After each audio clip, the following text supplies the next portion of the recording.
DEADPIT.com.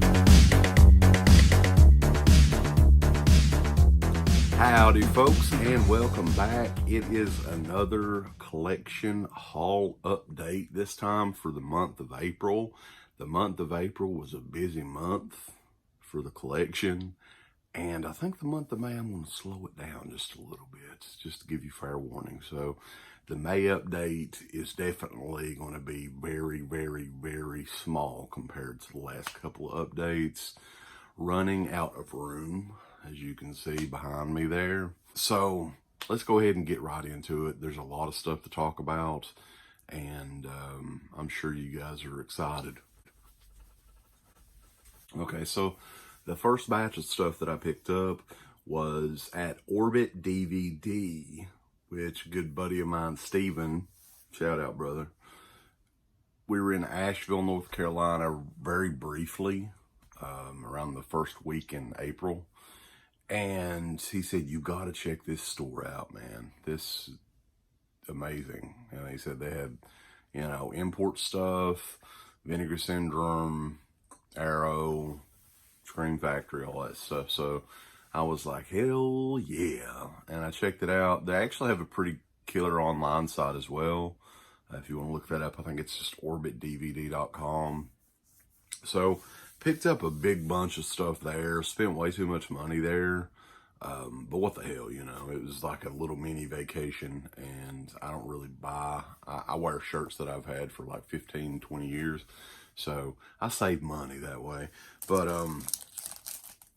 let's get into it. This one right here is from Eureka in, is it Australia? No, it's the UK. This is Troll, the complete collection, with Troll, Troll 2, and Best Worst Movie all on Blu-ray. Now this is region B locked. So if you don't have a region free player, you don't have access to check this awesomeness out. I do already have Troll 2, but I did not have a legit copy of Best Worst Movie or the original Troll movie. And this one was one of the cheaper ones at only $16.99.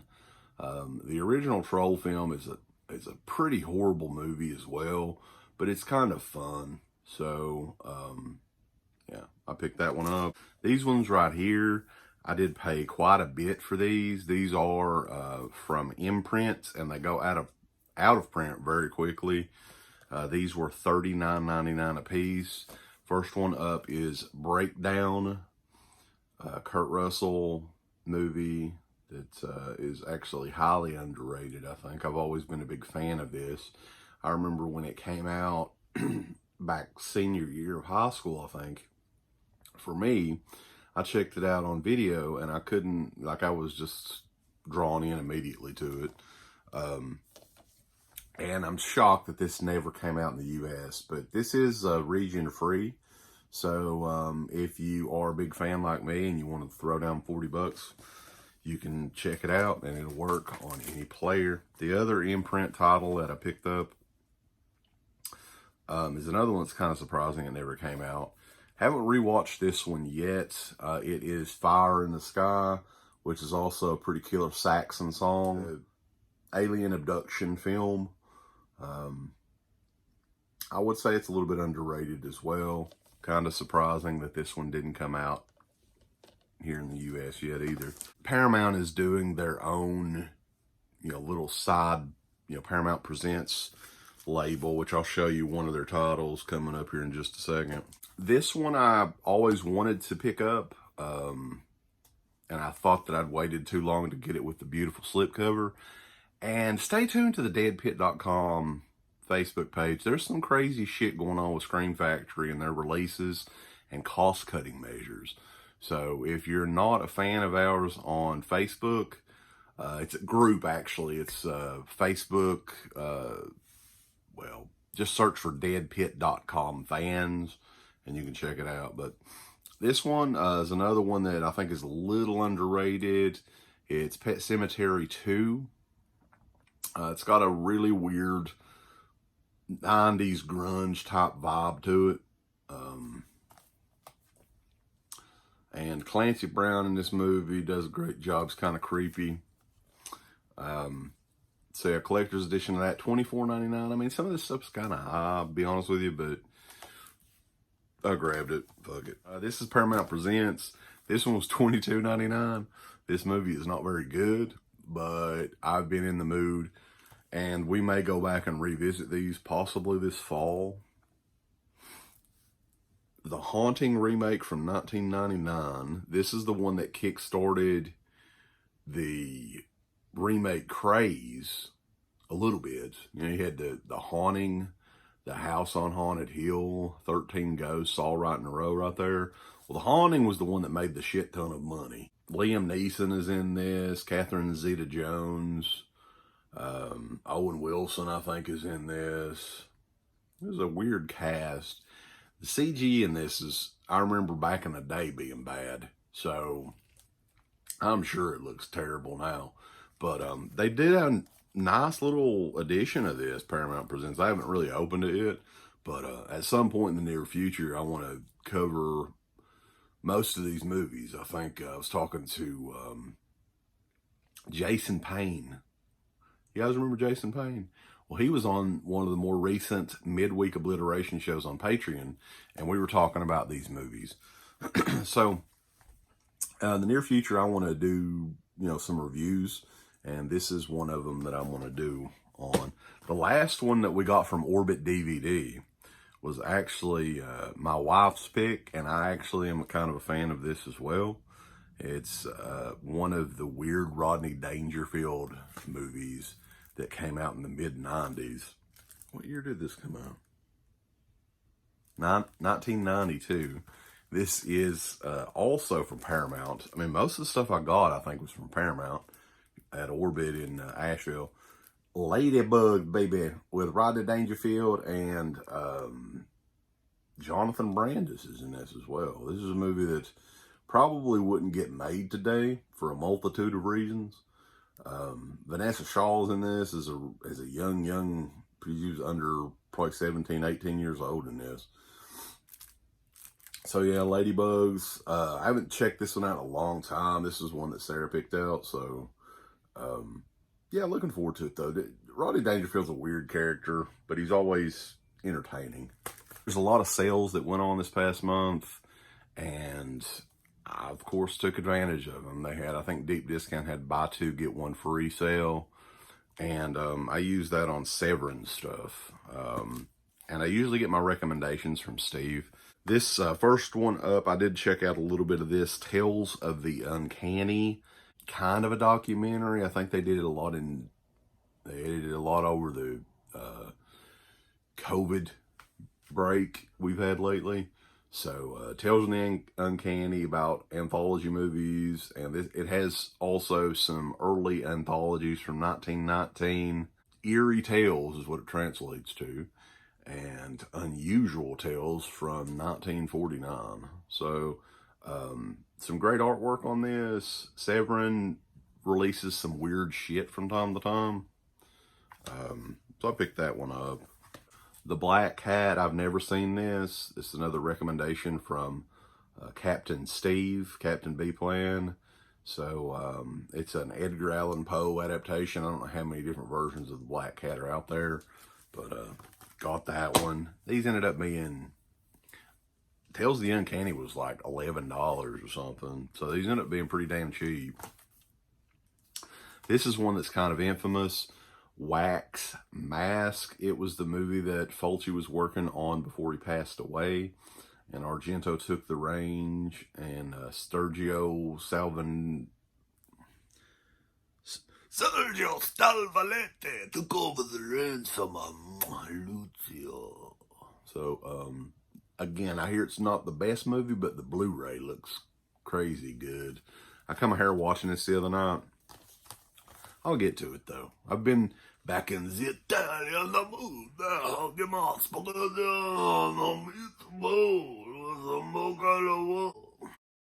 Here's some random ones. I got this one at Mercari for like nothing. This one just came out. It's the remake of Castle Freak. Steve, again, recommended this one. This was $8 or something like that, and it just came out. So, and it's from the producers of Bone Tomahawk. This is the only DVD, I think, in this whole lineup here. And it might as well be a DVD-R. This is Clown House, right? And you see the little sticker for Australia. What this is basically, this is the MGM DVD. But it's a bootleg. So, like even the side there, you know, when MGM back in the day had the MGM DVD goodness, right?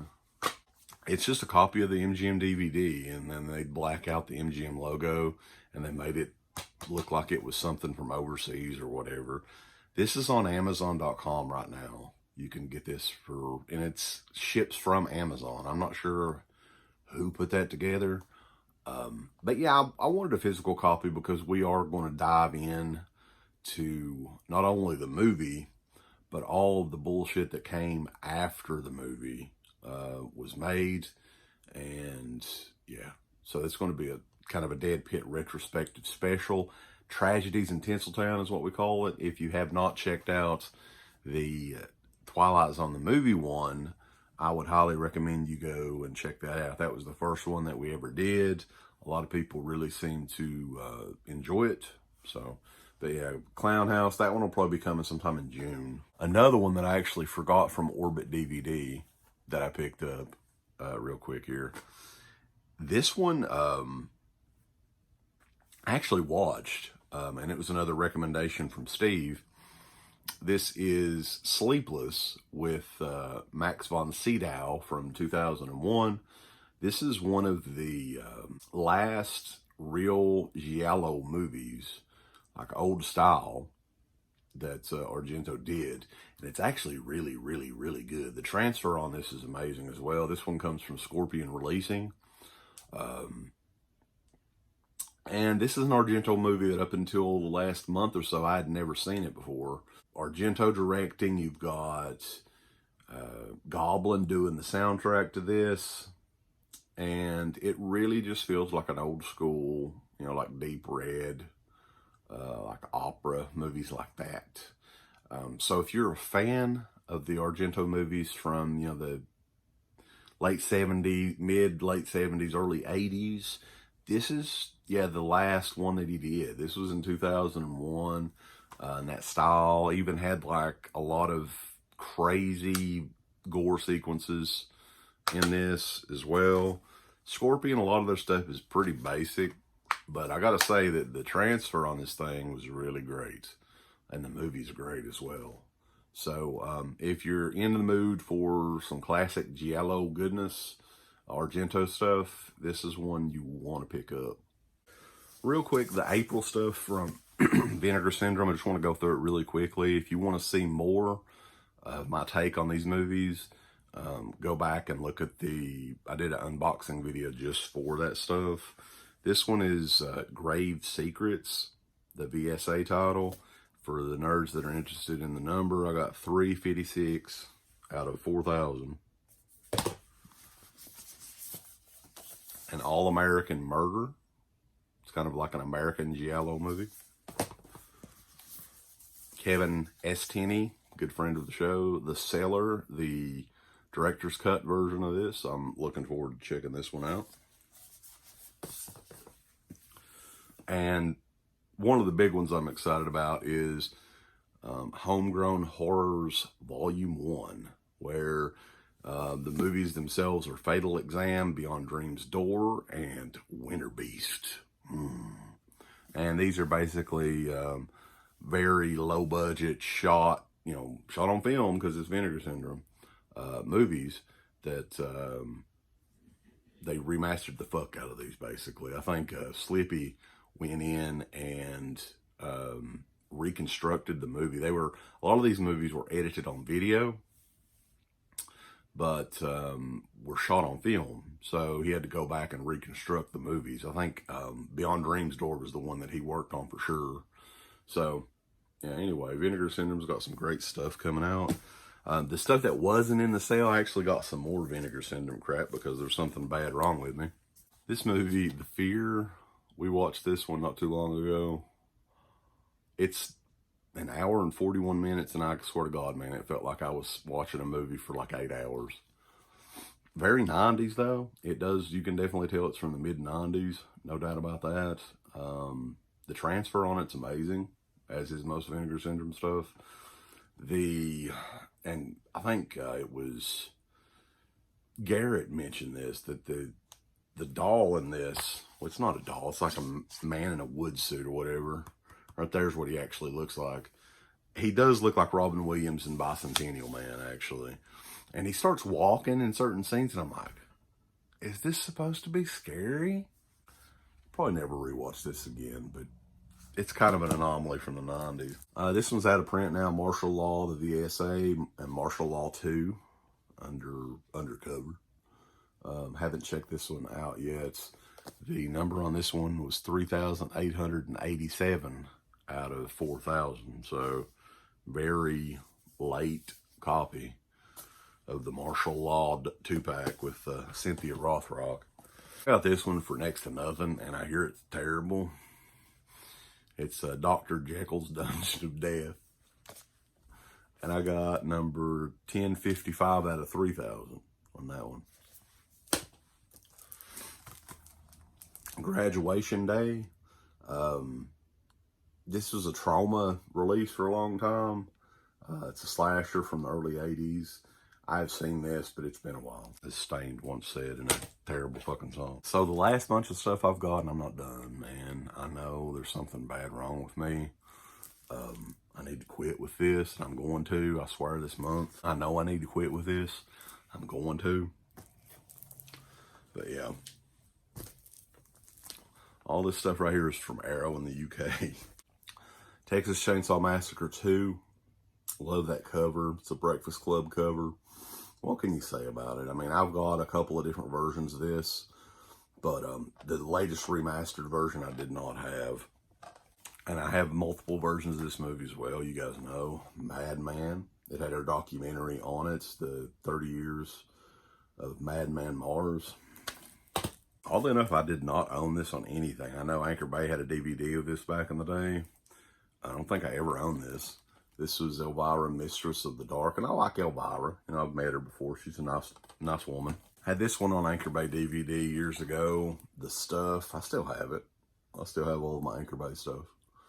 But yeah, this is great. It's another one that we reviewed. I think the review is still only on Patreon, but Pascal Laugier directed this. Highly underrated. It's the same guy that did Martyrs. Very atmospheric. It's got some creepy stuff in it. I think with a couple of tweaks, this would be known as a classic at this point. But this one's Incident in a Ghostland. Very cool. Awesome movie. I think it's on Shudder if you want to check it out that way. And this is one that I've never seen. To be honest with you, I don't know if I've ever even heard of it. I think it's another slasher film. The Wind. For a long time there, Arrow was coming out with a bunch of these slasher movies that nobody had really ever heard of or seen before. This is another Anchor Bay release from back in the day. I've seen this, but I do not remember it. It's The Initiation. Some great artwork there. And all these releases with Arrow have reversible covers too. So I think that's the original artwork.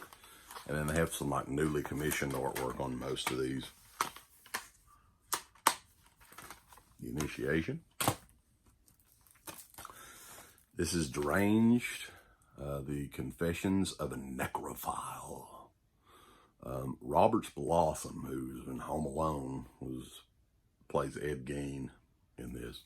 I think it's loosely based on Ed Gein. He might be Ed Gein in it. I don't know. It's good though. It's like from 74, 73, 74. If you're a fan of Texas Chainsaw Massacre and stuff like that, you'll want to check it out. And I was glad to, I think I had this on DVD, but happy to finally have this in HD. And when Arrow has their sales, man, they have sales. Like, they are crazy, crazy cheap in the UK. So that's when I stock up on stuff. I have a region-free player anyway. So I don't really care. Like, if it's region coded or not, it doesn't matter to me. I'll check it out. Another film that really messed me up when I was a kid, and it's one of those movies that when you get a little bit older, it's not as great as you remember it being, but it's still pretty good. The star of this one would be Louise Fletcher as well. This is Flowers in the Attic, the V.C. Andrews novel turned into a movie. I think they've made a TV movie over it now that Marley Shelton's in. It's not very good.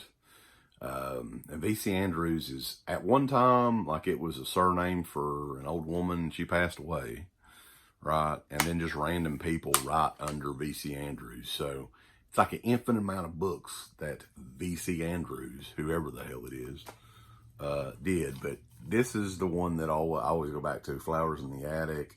It is really good, actually. But as a kid, just some of the stuff that happened in it, I don't want to give it away for people that haven't seen it, but this is one of Sarah's favorites as well, so we're going to go back and rewatch that. This is another one that is one of those obscure horror films. I think this is a slasher movie. The Slayer. And I was on a slasher kick there for a while, and I was just buying a bunch of shit. So I don't know if this is very good. There's a lot of these that were never released or never finished, and then they released them. So The Prey is another one. It was filmed in 1979 and 1980, but not released until 84. And I don't know if I remember the original cover for this. I don't know if I've ever seen this one as well.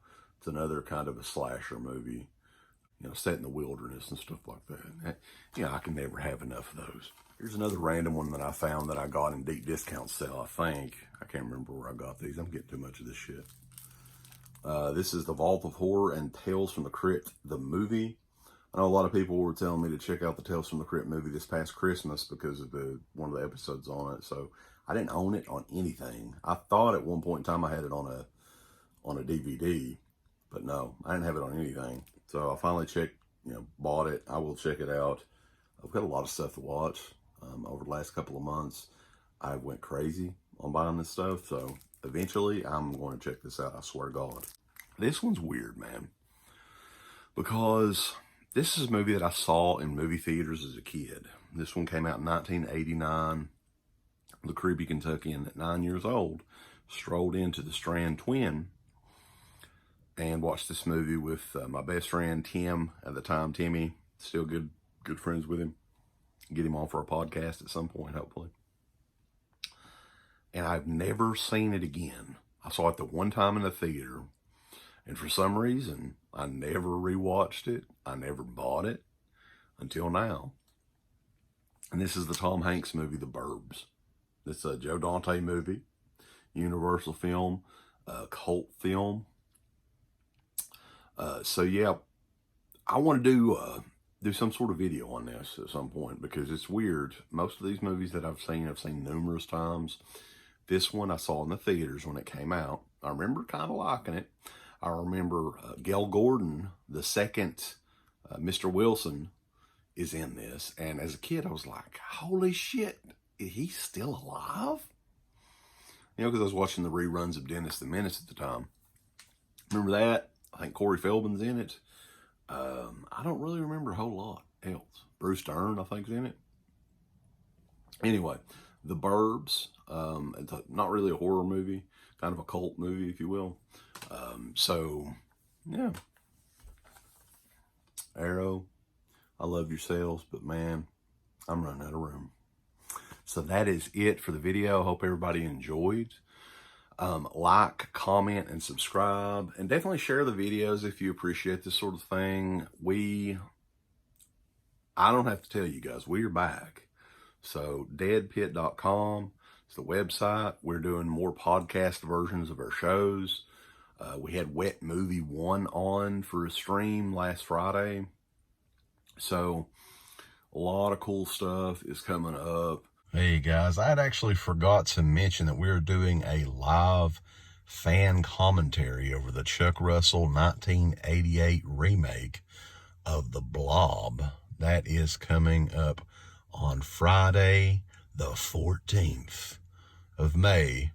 It's myself and Garrett right now. We may have some more people joining us. We are providing the link for the patrons who want to chime in with us on the movie. So if you are down, I am including the link in the description of the video. Or you can just subscribe to us on YouTube and get your notifications and all that good stuff. So that is the Blob remake, 1988, from Chuck Russell. We're doing a fan commentary on Friday, May the 14th, starting at 9 p.m. Hope you guys can at least check it out. We are enjoying this again, and we're having fun talking to you guys. Kind of getting back in the swing of things, doing stuff on more of a regular basis. So if you appreciate all this stuff, man, spread the word, and we will do more at some point in the near future. So until then, I am the Creepy Kentuckian, and check us out over at DEADPIT.com.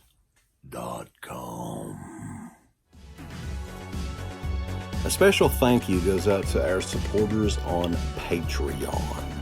The Patreon website has a complete archive of the Dead Pit radio shows starting way back in 2005, in addition to all of the midweek shows archived, commentaries, all that good stuff. If you're interested, and we appreciate all the support, go to www.patreon.com/IntoTheDeadPit. Tiers start as low as $1 per month.